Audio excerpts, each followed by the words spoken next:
ആദ്യം സിദ്ദീഖ് മൗലിദ് നിങ്ങൾ മനസ്സിലാക്കണം. ഇവിടെ മുമ്പ് ചർച്ചയ്ക്ക് വന്നതാണ്, എങ്കിലും വിഷയത്തിന്റെ പൂർത്തീകരണത്തിന് വേണ്ടി പറയുകയാണ്.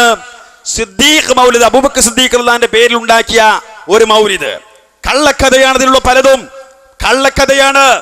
ഇതിൽ പറയുന്ന ഒരു ഭാഗം എന്താണെന്നറിയോ? ഇതിൽ പറയുന്ന ഭാഗം എന്താ നിങ്ങൾ അറിയോ? പറയുന്നത് റസൂലുള്ളാഹി സ്വല്ലല്ലാഹു അലൈഹി വസല്ലമയുടെ കാലത്ത് ഒരു പെണ്ണ് സ്വപ്നം കണ്ടു അത്രേ. എന്താ സ്വപ്നം? തന്റെ വീടിന്റെ അടുത്തുള്ള ഈന്തപ്പന മരം മറിഞ്ഞു വീണു. ശരിക്കും മനസ്സിലാക്കണം നിങ്ങൾ, ഈന്തപ്പന മരം മറിഞ്ഞു വീണു സ്വപ്നം കണ്ടു. അപ്പോഴോ ഭർത്താവ് നാട്ടിലില്ല, ഉപരി യാത്രയിലാണ്. ഈ പെണ്ണ് റസൂലുള്ളാഹി സ്വല്ലല്ലാഹു അലൈഹി വസല്ലം അരികിലേക്ക് ചെല്ലുന്നു. എന്നിട്ട് റസൂലുള്ളാഹി സ്വല്ലല്ലാഹു അലൈഹി വസല്ലം വിഷയം പറയുന്നു. ഇങ്ങനൊരു സംഭവമുണ്ട് എന്ന് പറഞ്ഞപ്പോ റസൂലുള്ളാഹി സ്വല്ലല്ലാഹു അലൈഹി വസല്ലം പറഞ്ഞു അത്രേ, എന്ത്? ഫഖാല യജിബു അലൈകി സ്വബ്റു, പെണ്ണേ നീ ക്ഷമിക്കൽ നിർബന്ധമാണ്. എന്താ കാരണം അറിയോ? ഫലൻ തസ്തമഇ ബിഹി അബദാ, കാരണം നീ ഒരിക്കലും നിന്റെ ഭർത്താവുമായി ഇനി കണ്ടുമുട്ടില്ല, നിങ്ങൾ ഒരുമിച്ച് ചേരില്ല. പെണ്ണ് സ്വാഭാവികമായി കരഞ്ഞ് അവിടുന്ന് തിരിച്ചു പോരുകയാണ്.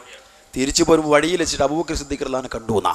അപ്പൊ സിദ്ദീഖിനോട് പറഞ്ഞു, ഇങ്ങനെ സംഭവം ഞാൻ ഇങ്ങനെ സ്വപ്നം കണ്ടിട്ടുണ്ട്, എന്റെ ഭർത്താവ് യാത്രയിലാണ് എന്ന് പറഞ്ഞു. എന്നാൽ റസൂലുള്ളാഹി സ്വല്ലല്ലാഹു അലൈഹി വസല്ലം പറഞ്ഞ വ്യാഖ്യാനം പറഞ്ഞില്ല. അപ്പൊ എന്ത് ചെയ്തു? അപ്പോ സിദ്ദീഖ് റളിയല്ലാഹു അൻഹു പറഞ്ഞു അത്രേ, എന്ത്? ഇദ്ഹബി ഫഇന്നകി തജ്തമഈന ബിഹി ഫീ ഹാദിഹിൽ ലൈല,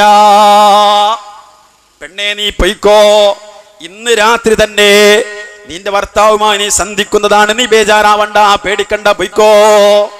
പെണ്ണ് വീട്ടിൽ ചെന്നു. റസൂൽ അങ്ങനെ പറഞ്ഞു, സിദ്ദീഖ് ഇങ്ങനെ പറഞ്ഞു. ഏതാപ്പ ശരിയുള്ളവർക്ക് ഇങ്ങനെ ചെന്നു നോക്കുമ്പോ സുബ്ഹാനല്ലാഹ്, കള്ളക്കഥ തുടരുന്നു. ആ പെണ്ണിന്റെ ഭർത്താവ് വന്നിരിക്കുന്നു അത്രേ. ആര് പറഞ്ഞ പോലെ? സിദ്ദീഖ് പറഞ്ഞ പോലെ. ആര് പറഞ്ഞ പോലെ അല്ല, റസൂലുള്ളാഹി സ്വല്ലല്ലാഹു അലൈഹി വസല്ലം പറഞ്ഞ പോലല്ല. അപ്പൊ ആര് പറഞ്ഞത് ശരിയായി? സിദ്ദീഖ് പറഞ്ഞത് ശരിയായി. ആര് പറഞ്ഞത് കളവായി?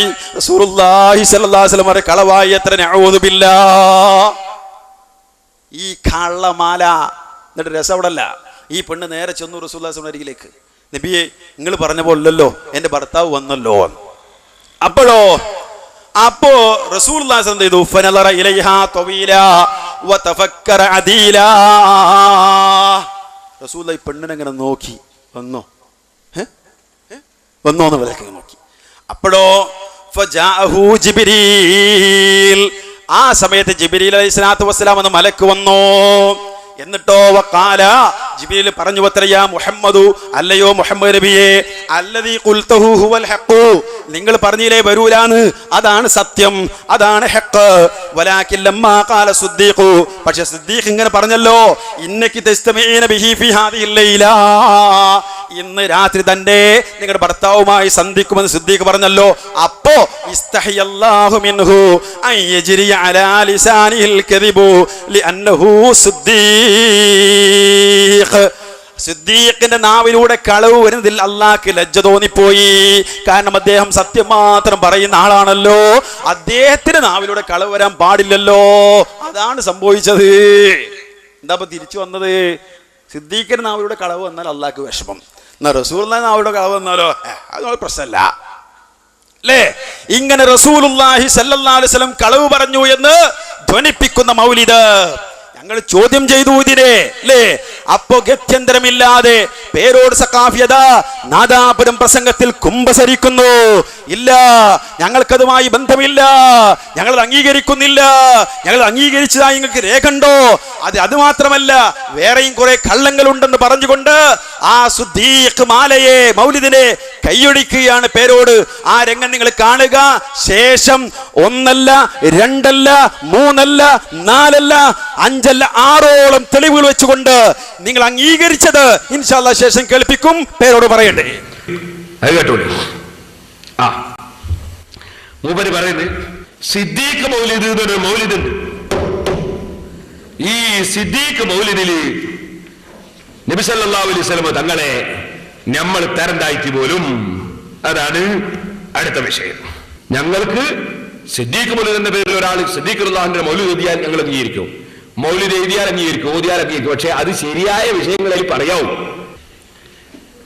എന്നാ മൗലവി സിദ്ദീഖ് മൗലിദ് എന്ന പേരിൽ, ഈ മൗലിദ് കിതാബ് എന്ന പേരിൽ ഇറക്കപ്പെടുന്ന ഈ നിങ്ങളെ മുജാഹിദിന്റെ അതാ CH മുഹമ്മദ് ആൻഡ് സൺസ്, അതെ, അതുപോലുള്ള ഓരോ സൺസുകൾ പുറത്തിറക്കുന്ന മൗലിദ് കിതാബ്, ആ മൗലിദ് കിതാബിൽ നിങ്ങൾ കൊടുക്കുന്ന, അതുപോലെ പലരും കൊടുക്കുന്ന എന്തെല്ലാം ഉണ്ടോ അതെല്ലാം ഞങ്ങൾ അംഗീകരിച്ചതാണെന്ന് പറയാൻ നിങ്ങൾക്ക് തെളിവ് കാണിക്കാൻ കഴിയുമോ? ഞാൻ ആദ്യമായി തന്നെ പറയട്ടെ, സിദ്ദീഖ് മൗലിദ് എന്ന പേരിൽ ഏതെങ്കിലും പണ്ഡിതന്മാര് മൗലിദ് രചിച്ചിട്ടുണ്ടാകാം. പക്ഷേ ഈ കിതാബിൽ, നിങ്ങൾ ഉദ്ധരിക്കുന്ന ഈ മൗലിദിൽ ഞങ്ങൾ അംഗീകരിക്കാത്ത എത്രയോ വിഷയങ്ങളുണ്ടെന്ന് സുന്നത്ത് ജമാഅത്തിന്റെ പണ്ഡിതന്മാർക്ക് അറിയാവുന്നതല്ലേ? അവർ പല സ്ഥലത്തും അത് പറഞ്ഞതുമല്ലേ? ഞങ്ങൾ എവിടെയെങ്കിലും ഈ സിദ്ദീഖ് മൗലിദ്, ഏതോ ഒരാളൊരു സിദ്ദീഖ് മൗലിദ് ഓതിയാലോ എഴുതിയാലോ തെറ്റാണെന്നല്ല, മറിച്ച് ഇവിടെ നിങ്ങൾ പറയുന്ന ഈ സിദ്ദീഖ് മൗലിദ്, നിങ്ങൾ ഓർക്കണം, ഈ സിദ്ദീഖ് മൗലിദ് ഞങ്ങൾ അംഗീകരിക്കുന്നതാണെന്ന് ഞങ്ങളെ ഏതെങ്കിലും ഔദ്യോഗികമായ ഒരു തീരുമാനം ഏതെങ്കിലും സ്ഥലത്ത് നിന്ന് നിങ്ങൾക്ക് എടുത്തു ചൂണ്ടിക്കാണിക്കാൻ കഴിയുമോ? കിതാബുകളിൽ തന്നെ ധാരാളം തിരിമറി നടത്തുന്ന നിങ്ങൾ, ഇൻഷാ അല്ലാഹ് ഞാനത് മുമ്പ് പറഞ്ഞിട്ടുണ്ട്, ഇനിയും പറയാൻ പോകുന്നുണ്ട്. ആ തിരിമറി നടത്തുന്ന നിങ്ങൾ മൗലിദ് കിതാബുകളിൽ എന്തെല്ലാം തിരിമറികൾ നടത്തി കാണും? അതൊക്കെ ഞങ്ങൾ ഉത്തരവാദിയാണോ? വേറെ എന്തൊക്കെ ഉണ്ട് ഇതിൽ തെറ്റ്? ഞാനൊരു ഉദാഹരണം പറഞ്ഞുതരാം. ഇതിലുള്ള ചില വൈരുദ്ധ്യങ്ങൾ. സിദ്ദീഖ് മൗലിദ് എന്ന പേരിൽ നിങ്ങൾ വലിയ ജോറായിട്ട് എടുത്തു കാണിക്കുന്ന സാധനം ഉണ്ടല്ലോ, ആ സാധനത്തിൽ ഉള്ള ഒരുപാട് വൈരുദ്ധ്യങ്ങൾ ഞാൻ നിങ്ങൾക്ക് അങ്ങോട്ടങ്ങ് പറഞ്ഞുതരാം. ശരിയല്ലാത്ത വിഷയം പറഞ്ഞാൽ ഞങ്ങൾ അംഗീകരിക്കൂല. ഇതില് ഉള്ള പല സംഗതികളും ഞങ്ങൾ അംഗീകരിക്കാത്ത പല സംഗതികളും ഉണ്ട്. ഉദാഹരണത്തിന് ഞാൻ കേൾപ്പിക്കാം, കേട്ടോളൂ. തുടക്കം തന്നെ അവ്വലു ഖലീഫത്തിഹി സയ്യിദുന അബൂബക്കർ സിദ്ദീഖ് റളിയല്ലാഹു അൻഹു കാമിലുൽ ഈമാനി ബിൽ മനാബീന. കാമിലുൽ ഈമാനി ബിൽ മനാബീന എന്ന് പറഞ്ഞാൽ ഉറക്കോട് വിശ്വസിച്ചാണെന്നോ സിദ്ദീഖ് റളിയല്ലാഹു അൻഹു അങ്ങനെ എന്തായാലും പറയൂല എന്ന് ഉറപ്പാ. അഥവാ ഒരു പണ്ഡിതൻ എഴുതുന്നെങ്കിൽ ഒരു പക്ഷേ കാമിലുൽ ഈമാനി ഫിൽ അനാമി എന്ന് പറഞ്ഞിരിക്കാൻ സാധ്യതയുണ്ട്. മനുഷ്യന്മാരുടെ കൂട്ടത്തിൽ ചിലപ്പോ അങ്ങനെ ഒരാൾ എഴുതിയത് നിങ്ങൾ മാറ്റി പറിച്ചതായിരിക്കാനും മതി. ഇതുപോലെ ഇതിൽ തന്നെ നിങ്ങൾക്ക് കാണാം ഒരുപാട് സംഗതികൾ. ഒരു ഉദാഹരണം,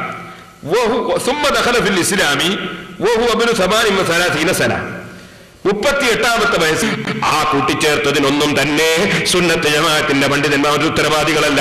ഈ അച്ചടിച്ചു വരുന്ന ഈ മൗലിദ് ഞങ്ങൾ അംഗീകരിച്ചു എന്ന് ഞങ്ങൾ ഒരു സ്ഥലത്തും പറഞ്ഞിട്ടുമില്ല. ഇതിലാണ് പറയുന്നത്, ഒരു സ്ത്രീ ഒരു സ്വപ്നം കണ്ടിട്ട് നബി സല്ലല്ലാഹു അലൈഹി വസല്ലം തങ്ങളെടുത്ത് വന്ന് പറഞ്ഞു. നബി സല്ലല്ലാഹു അലൈഹി വസല്ലം തങ്ങളെടുത്ത് വന്ന് പറഞ്ഞപ്പോ നബി തങ്ങൾ, നിന്റെ ഭർത്താവ് മടങ്ങി വരൂല, നീ ഒരിക്കലും ഭർത്താവിന്റെ കൂടെ ജീവിക്കൂല എന്ന് പറഞ്ഞു പോലും. എന്നിട്ടോ അതേ സ്ത്രീ തന്നെ നബി സല്ലല്ലാഹു അലൈഹി വസല്ലം പറഞ്ഞ വിവരമൊന്നും പറയാതെ സിദ്ദീഖ് അക്ബർ റളിയല്ലാഹു അൻഹുവിനോട് പറഞ്ഞപ്പോ സിദ്ദീഖ് റളിയല്ലാഹു അൻഹു പറഞ്ഞു പോലും മടങ്ങി വരൂ. എന്നിട്ടോ ആ സ്ത്രീയുടെ ഭർത്താവ് മടങ്ങി വരികയും ചെയ്തു. വരികയും ചെയ്തിട്ട് അതുകൊണ്ട് കഴിഞ്ഞില്ല. അങ്ങനെ ഒരു സംഭവം നടന്നെങ്കിൽ അതിനെന്തെങ്കിലും വ്യാഖ്യാനങ്ങളൊക്കെ പറയാൻ പണ്ഡിതന്മാർ ചിലപ്പോൾ പറഞ്ഞെന്ന് വരാം. എന്നാൽ അതിന്റെ ശേഷം പിന്നെ പറയുന്നറിയോ, നബി സല്ലല്ലാഹു അലൈഹി വസല്ലം തങ്ങളെടുത്ത് വന്നിട്ട് ഈ സ്ത്രീ ഈ വിഷയം പറഞ്ഞു. അപ്പൊ നബി സല്ലല്ലാഹു അലൈഹി വസല്ലം തങ്ങൾക്ക് വലിയ വിഷമായി. അങ്ങനെ നബി സല്ലല്ലാഹു അലൈഹി വസല്ലമ തങ്ങള് അതിനെ സംബന്ധിച്ച് ജിബ്രീൽ അലൈഹിസ്സലാമിനോട് ചോദിച്ചു. അപ്പൊ ജിബ്രീൽ പറഞ്ഞു പോലും എന്ത്, അത് സിദ്ദീഖുൽ അക്ബറിന്റെ നാവുമ്മല് കള്ളത്തരം വരുന്നത് അള്ളാഹ് രചിച്ചു. അപ്പൊ നബി എന്റെ നാവുമ്മല് കളവ് പറഞ്ഞാൽ ഒരു കുഴപ്പമില്ല. ഇങ്ങനെ ധ്വനിപ്പിക്കുന്ന വാചകം ഇതും ഒരു നിലക്കും സഹീഹായി വരാൻ സാധ്യതയുള്ളതല്ല. അതുകൊണ്ട് തന്നെ ഇത്തരത്തിൽ ആരെങ്കിലും കടത്തിക്കൂട്ടിയ കാര്യങ്ങൾ ഞങ്ങളുടെ മേൽ വെച്ച് കെട്ടിയിട്ട് നിങ്ങൾ തോന്നിവാസം പറയേണ്ടതില്ല എന്ന് വ്യക്തമായി തന്നെ പറയുകയാണ്. അപ്പോ നമ്മൾ തോന്നിവാസം പറയണം. എന്ത് ഈ സിദ്ദീഖ് മൗലിദിലുള്ള കാര്യം നമ്മൾ എടുത്തു പറഞ്ഞാൽ മൂപ്പര ന്യായങ്ങൾ എന്തൊക്കെ? അത് CH മുഹമ്മദ് ആൻഡ് സൺസ് അവര് പ്രസിദ്ധീകരിക്കുന്നതാണ്. എന്നാൽ സഹോദരന്മാരെ, ഞാൻ ഈ വായിച്ച മൗലിദിന്റെ കിതാബില്ലേ, ഇതേതെടുത്ത കോപ്പി എന്നറിയോ? പരപ്പനങ്ങാടിയിലെ ബയാനിയ ബുക്ക് സ്റ്റാൾ. പിടിച്ചോ, നിങ്ങൾക്ക് മറുപടി ഒന്ന്. ബയാനിയ ബുക്ക് സ്റ്റാൾ CH അല്ല, CH മുഹമ്മദ് ആൻഡ് സൺസ് അല്ല. ഇതാ ബയാനിയ ബുക്ക് സ്റ്റാൾ പരപ്പനങ്ങാടി പറയൂ, നിങ്ങൾ ഇത് മുജാഹിദിന്റെതാണോ, KNM-ന്റേതാണോ, മുജാഹിദ് ആശയക്കാരുടേതാണോ? പറയണം. കൈയൊടിയാൻ നിങ്ങൾക്ക് സാധ്യമല്ല. ഇനി CH മുഹമ്മദ് ആൻഡ് സൺസ് KNM-ന്റെ പ്രസ്സാണോ?